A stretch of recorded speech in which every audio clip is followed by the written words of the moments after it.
ভিখারি, দিনাতি দিন ভিখারি, সে ভিক্ষা করে করে ঘুরে বেড়ায় চারিপাশে ভিক্ষার ঝুলি নিয়ে নিয়ে। এই যে ভিক্ষার ঝুলি নিয়ে সে যখন নিজের ঘরের দিকে ফিরছে, এমন সময় একটি স্বর্গের রথ এসে নামলো। দিব্যকান্তি একটি রথ এসে নেমে সেখানে একটি দিব্যকান্তি পুরুষ বলছে যে আমাকে কিছু ভিক্ষা দাও, হাত বাড়িয়ে বলছে আমাকে ভিক্ষা দাও। সেই ভিখারি ভাবছে আমি তো দিনাদিন একটি ভিখারি মাত্র, আর এমনি এনার তো ঐশ্বর্যবান, এনার তো প্রচুর ঐশ্বর্য মনে হচ্ছে, সুবর্ণ খচিত রথ, সোনার মতন ঝলমল করছে রথ, আর তিনি এসে কিনা চাইছেন আমার কাছে ভিক্ষা।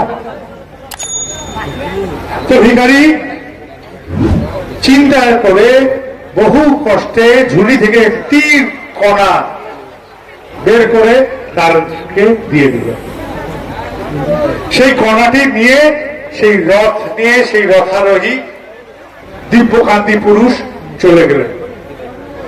ঘরে ফিরে এলো ভিখারি, এসে সমস্ত দানা উজাড় করে দেখছে যে দানাটি সেই দিব্যকান্তি পুরুষকে দিয়েছিল সেটা সোনায় পরিণত হয়েছে।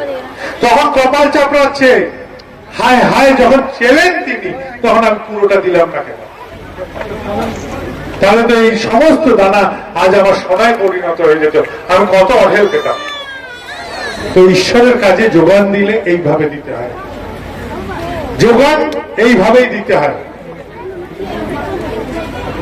কারণ আমরা হচ্ছি শেষের যে যাই থাকি, যে পিতৃ পরিচয়, যে মাতৃ পরিচয়, যে বংশ পরিচয়, যে সামাজিক পরিচয় থাকি, আমরা কিন্তু পরম পিতার সন্তান।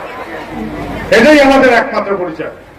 যখন বিপদে পড়ি, এর আগের বার এসে বলেছিল বিপদের সময় কেউ বাবা মা বলে না, বাবা বাঁচাও, মা বাঁচাও, ভাই বাঁচাও, ভগ্নী বাঁচাও বলে না, সব বলে ঈশ্বর বাঁচাও।